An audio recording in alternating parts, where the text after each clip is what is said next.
no-nonsense guy, and he did it his way, and he knew how to do it. I know that he really cared about his players, and that they were important to him. He was a very loyal person, specifically to his players and former players. If you're sitting in a room and there's 100 people in there and he's in there, for some reason you're like, oh, my eyes are on this guy, and and I'm just, you're focused on him, and you're learning because he's going to do something. Like, wow, that's pretty neat. I think the love he showed for everybody is something that is why he's such a revered person. He was such a moral person, such a passionate person. Those are the things that I'll always remember about Coach. For Bill Detrick going on in the background. One of his assistant coaches, Charlie C.J. Jones, is handling the announcement, and there we see Bill on the far side of the floor waving to the crowd. Terry, Bill is very much an institution. He not only played basketball here, he played 3 sports here. He's coached here for 28 years, and if you think of one name that's synonymous with Central Athletics, it would be Bill Detrick. William H. Detrick was born in Springfield, New Jersey on July 22, 1927. After serving in World War II in the U.S. Navy, he decided he would attend Central Connecticut State University, then known as the Teachers College of Connecticut. Detrick would go on to be the only athlete in school history to earn 12 varsity letters, 4 in baseball, 4 in football, and 4 in basketball. I used to read the sports page when my dad was done reading it in the evening after he got home from work, and Coach was playing on a team here that was pretty good, had some very good players.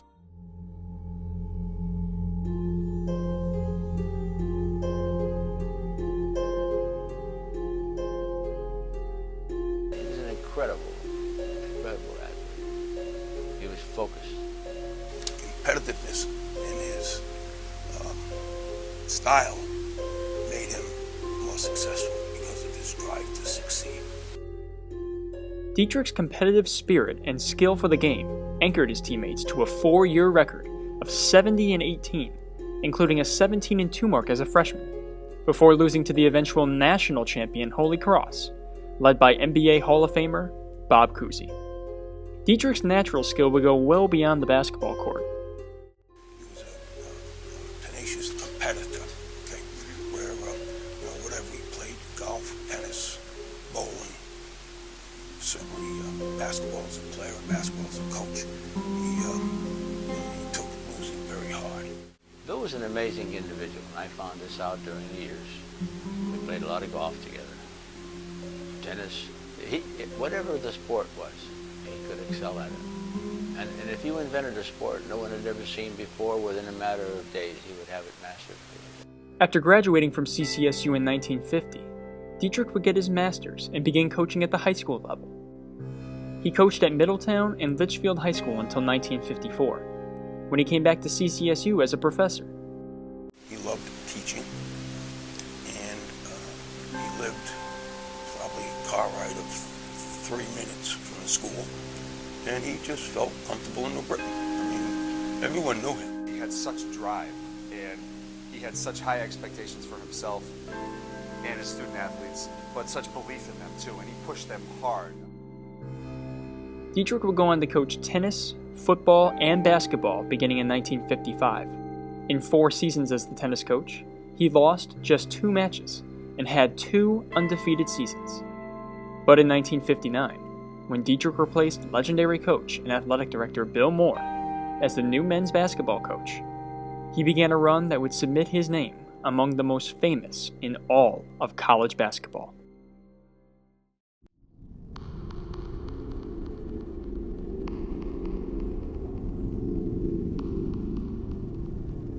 He was a positive guy. When things weren't going well, he'd always find a silver lining. During the time out, when we'll say we're down 8 or 10 points, he would go, okay, well, you did a very good job of getting that rebound there.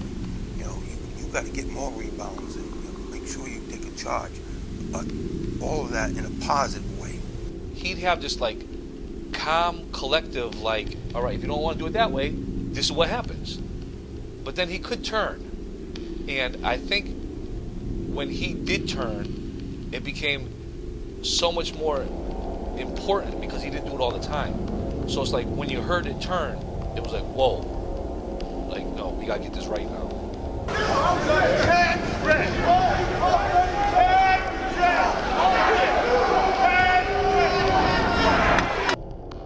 Detrick's think positive coaching style brought long-running success.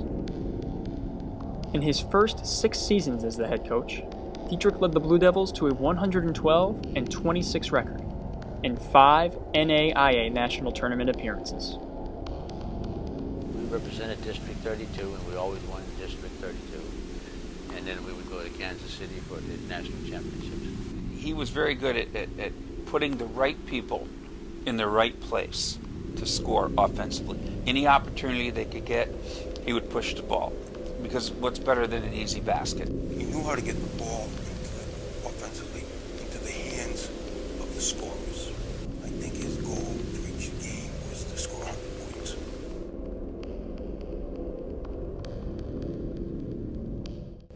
He was a magician at timeouts. He could get more done at timeouts than anybody that I've ever seen. I think one of the things was that he didn't bother going and talking with the assistants.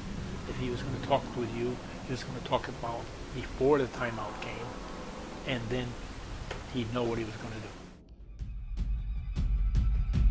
In 1967, a new addition to the Blue Devil roster was made in 6'4" sophomore Howie Dickinman, who would go on to be the first player in school history to score 1,000 points and grab 1,000 rebounds. He just played, nitty-gritty, man-to-man type of defense. Relentless also would be a word to describe our defense. The Blue Devils finished the 1968 season with just a 13-10 record, but that wouldn't stop them from pulling off one of college basketball's greatest upsets. They had a 7-footer, and they had a 6'11" player. Our tallest guy was 6'4", and we were expected to win the game. He used to say to me, Ronnie, biggest is not always best. Coach Detrick used to always have these lectures before the game. In basketball, he's like, anybody can be anybody on any day. My father had died about 6 days earlier, and I was going to dedicate the game to him. And Coach just told us what we needed to do. Probably with 11 seconds to go, they missed.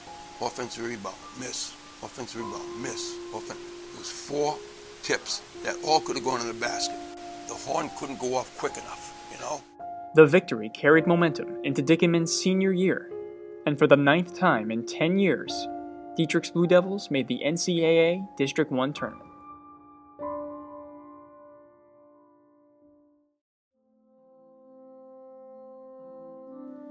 As the 1970s rolled around, Detrick's coaching ability would truly be tested. The absence of the talent of the 60s left the Blue Devils with their first losing record under Detrick. Detrick would find himself in an unfamiliar spot. Despite some below-average seasons in the 70s, Detrick remained positive and confident in his players. Meanwhile, rumors began circulating about a move to Division I. He wanted to play, the Providences and the UConns, and then compete in eventually one day make it to the NCAA tournament. He had this one lecture where he's going around about going to Division I, and it was a dream of his life to be Division I. They were going to go Division I, and they're going to be successful, and they were going to outwork guys and outplay them and everything like that. Detrick was always striving to be better, and was influential in bringing CCSU basketball to the Division I level. He would have to wait another 8 seasons, though, before his dream would come true. In the meantime, he would have to settle for one of the top Division II teams in the country. 1 minute, 20 seconds left in the game. Central leading 87-69. Alley-oop pass, Kevin Hightower, oh my! By 1981, Detrick and the Blue Devils were back to their winning ways. 5-on-1, Leonard to the lane! And he's going to get it one. Kidd runs into Missouri, hands to Vandenberg. Good! It's Kidd quickly back for Central. Tries, puts it up and in. Anchored by Johnny Kidd, Richie Leonard, and the Hightower twins, The Blue Devils won 19 or more games for 3 straight years and played overseas against Korea. In 1983, Detrick would win his 400th game in a blowout against Concordia. The final score, Central 89 and Concordia 73. Ron Pringle is down on the court. There you see Coach Detrick. He has 400 career wins as a coach here at Central.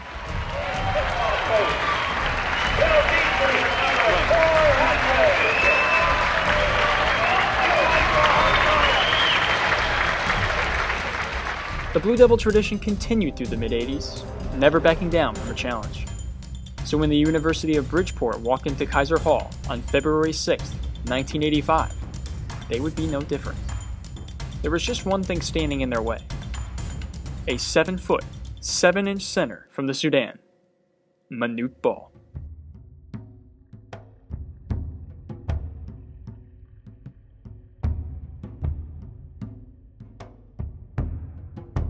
The only person I've ever seen had to duck to get into our gymnasium. I mean, it's like, you know, a 9th grader playing against a 4th grader. He towered over everybody. Now, he was a tall drink of water. You know, he was what, 7'7", you said? He probably weighed about, 210 pounds. He was so long that, like, you couldn't take your eyes off him. Like, it's like he wasn't human. He was the biggest guy I've ever seen. He seemed like a nice kid, too. I know Coach Detrick's instructions were probably to keep him out of the lane. A player by the name of Jerry Cameron continued to just body Manute Bol. He was pushing him and pushing him and pushing him. Oh, they did a great job. You know, like I think Jerry Cameron played him most of the game. He was boxing him out under the basket. The Devils didn't back down, attacking Bol any chance they got. Central did everything they could. Kaiser Hall was sold out, and Detrick rallied the troops for a thrilling finish. But it just wasn't enough. Bol finished with 28 points, 15 rebounds, and 7 block shots, en route to a 105-88 victory. I'm going to tell you what the most amazing thing was the line, but it was literally out to the parking garage. They used to fit over 4,000 people in that gym with the bleachers were straight up to the wall, packed to the rafters. Here, I think it's the number one exciting game there was because of how packed it was, the atmosphere, how loud it was.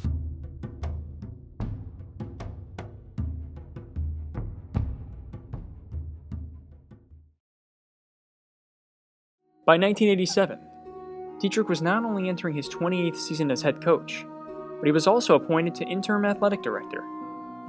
And who better than Detrick? 1987 was a very important year to the entire athletic department, as the time had finally come to move to Division I, the goal Detrick strived for so long.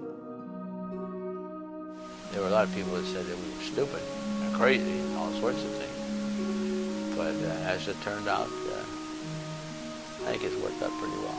I personally didn't think it was a good idea. I think he wanted to do that to give the school more exposure and move in that direction. Detrick's first Division I game was the home opener against St. Peter's. To Detrick, the score didn't matter. The goal had finally been met, and no one was more excited.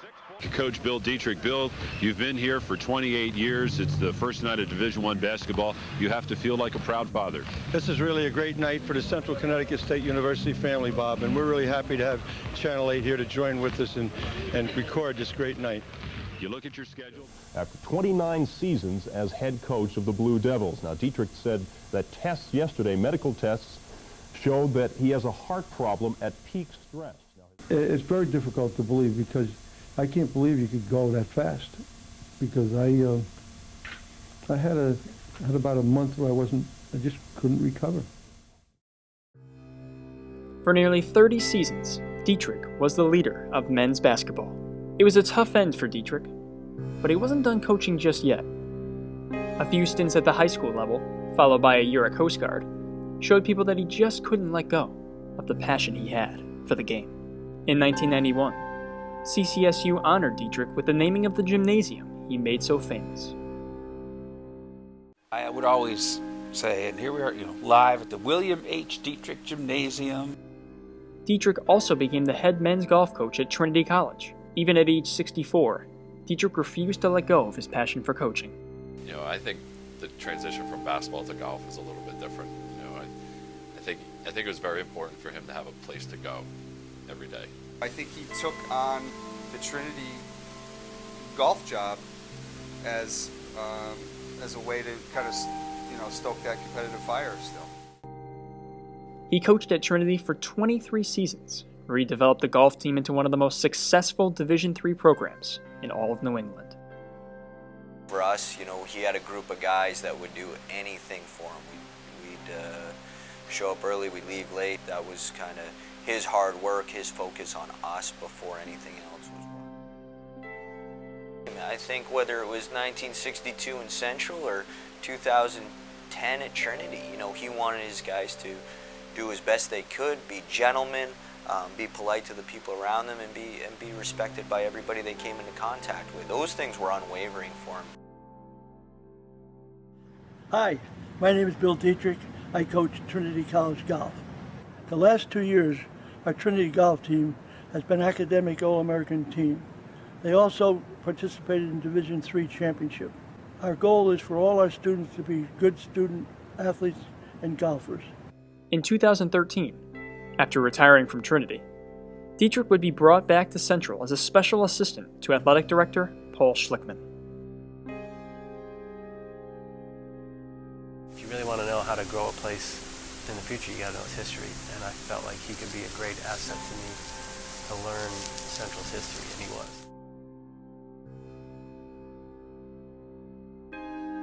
Paul played a big role in getting him back here. I think reached out to him. There's a Trinity connection there a little bit.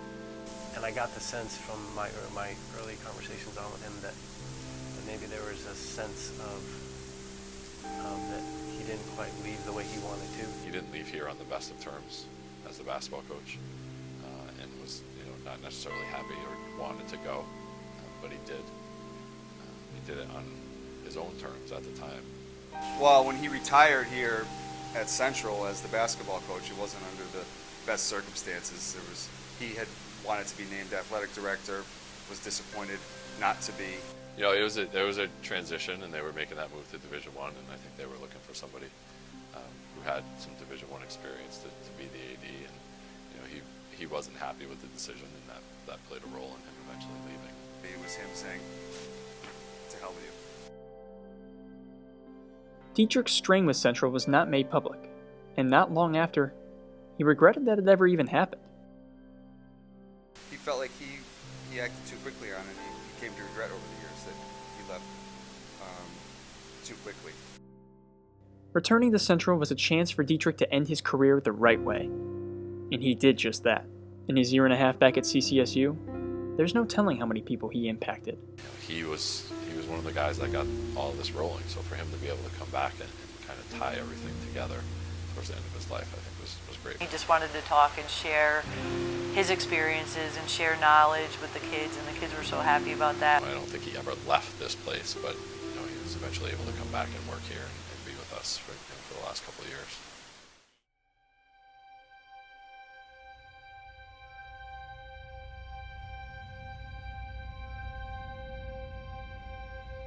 I was in my car, driving into work.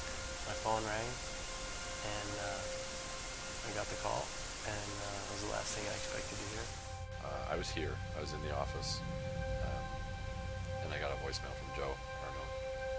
And Joe Arnone was the one who called and told me he wanted to make sure I knew.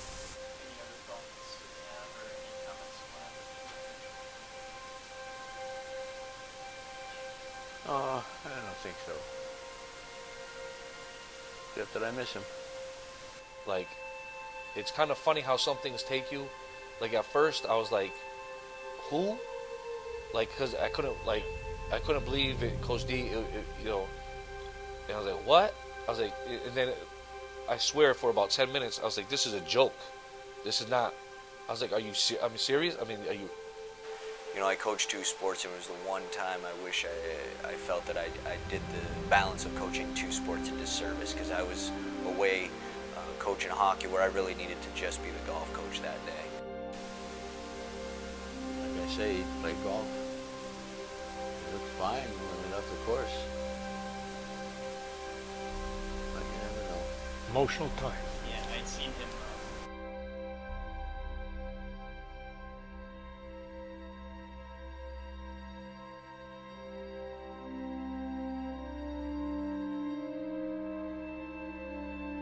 Detrick's service was held at Farrell Funeral Home on Franklin Square in New Britain. I never thought that I would break down the way I did at Coach Detrick's wake. It meant that much to me. There were hundreds of people at the wake. We waited in line for hours. I stood at that wake for 7.5 hours, and I watched that line, and it was not inside that door until 9:15 p.m. You just think, oh, he's going to be there another day, he's going to be there another day, and then all of a sudden he's gone, and then you really wish that you had made more time to get as much from him as you could have. I just think that, very difficult. They're almost irreplaceable. At first, I think it's sad, but and then you start to think about celebrating who he was, and to so many people. I mean, we miss him dearly. We miss him, but man, that man had a complete life. Complete life. I know how much I cared for the man and how much this, but now you times that by the lives he touched, which, I mean, going to the thousands. And it's amazing that one man can have that impact on so many people and it be that important to them. And he used to always say that if you can touch one person, just make a difference in one person's life, that your life is meaningful. And now you times that what he did, it's truly amazing. Some people were born to be this and born to be that. Well, he was born to be a basketball coach. He's not around anymore, and but I still feel that he's there, because even when he wouldn't be at a game, we're at the Detrick Gym. It just always felt, I always felt his presence, and I still feel it, because he is Central Connecticut. Bill Detrick is what it means to be a Blue Devil, and who else will accomplish what he accomplished? That won't happen again. His name's on our gym. One of the most, if not the most revered figures in our, forget about athletics history, our institutional history. Quite simply, it would just be thank you. Thank you for everything you did for Central. Thank you for making me a man. In the game of life, he won by about 30. The Blue Devils are coached by Bill Detrick in his umpteenth year. That's all I used to say. I didn't ham it up. He didn't want me to ham it up. No. He was, yeah. Because I told you 4 years ago you shouldn't have let up, because our program was going to turn around. I want to thank you personally, Ronnie Pringle, for 10 years of hard work, and we kept the ship from sinking. Okay, thanks a lot, Coach.